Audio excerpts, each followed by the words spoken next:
মানবিক মর্যাদা, সামাজিক সুবিচার এবং ন্যায় বিচারের স্বার্থে যে মুক্তিযুদ্ধ অনুষ্ঠিত হয়েছিল, তারপরে অর্ধ শতাব্দীগত হয়েছে, সময়ে সময়ে বাংলাদেশে ফ্যাসিবাদ এবং স্বৈরাচারের আবির্ভাব হয়েছে। সেই স্বৈরাচার এবং ফ্যাসিবাদের বিরুদ্ধে বাংলাদেশের জনগণ বারংবার জীবন দিয়েছে।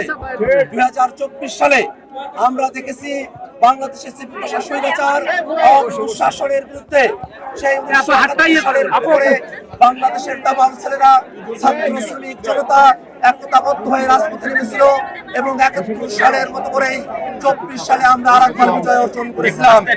আমরা জানি 47 আমাদের এই ভূখণ্ডের মানচিত্রে এঁকে দিয়েছিল, 71 আমাদের স্বাধীনতা অর্জন করেছিল এবং 24-এর মধ্য দিয়ে আমরা নতুন বাংলাদেশের পথে অগ্রসর হওয়ার আমরা সুযোগ পেয়েছি।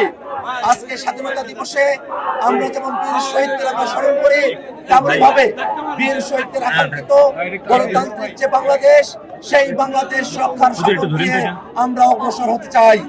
সেই শপথের জন্যই এই বাংলাদেশে জুলাই অভ্যুত্থান পরবর্তী সময়ে সংস্কারের জন্য গণভোট অনুষ্ঠিত হয়েছে।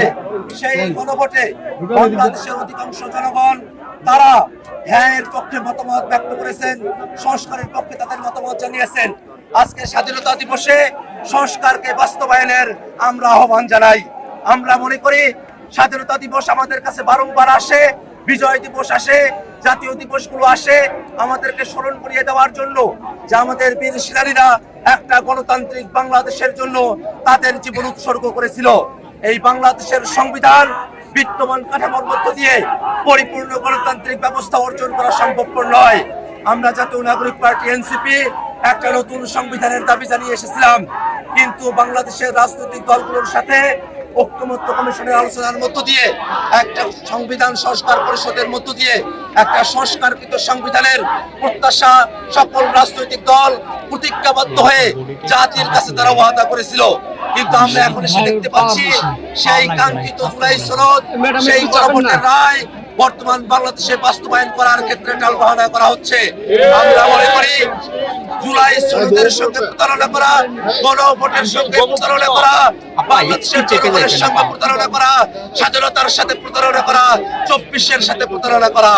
বাংলাদেশের জনগণ কোনোভাবেই কোনো প্রতারণাতে বাংলাদেশে প্রশ্রয় দেবে না। আজকে এই স্বাধীনতা দিবসে সরকার দলের কাছে আমরা বিনীত কণ্ঠে আহ্বান জানাবো, স্বাধীনতার ধারণ করে গণতান্ত্রিক বাংলাদেশ নির্মাণের জন্য 24 সালের আকাঙ্ক্ষাকে লালন করে গণভোটের রায়কে বাস্তবায়ন করে বাংলাদেশকে একটি গণতান্ত্রিক স্থিতিশীল রাজনীতির দিকে অগ্রসর করার জন্য আপনাদের কাছে আমরা আহ্বান জানাই। বীর শহীদদেরকে শ্রদ্ধা জানিয়ে আমি আমার কথা এখানে শেষ করছি। Next level, well done, side by side, Fridge.